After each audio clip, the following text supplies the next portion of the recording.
মসজিদের সামনে রাখা আছে দেখো তেল ছাড়া গাড়ি, সেই গাড়িতে একদিন চড়ে যেতে হবে তোমার আর আমার বাড়ি। চোখের সামনে কত মানুষ গেল সেই গাড়িতে চড়ে, সেই গাড়ির প্যাসেঞ্জার হয়েছে যারা আর আসেনি ফিরে।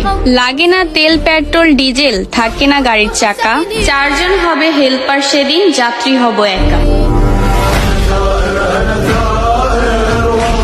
মাওলা, আমি তো গুনাহ করেছি, তোমার দরবারের আসামি। মাওলা, তুমি যদি মাফ করে দাও, আমাকে প্রশ্ন করার কেউ নাই, আমাকে জিজ্ঞেস করারও কেউ নাই, আমাকে আটকানোর কেউ নেই।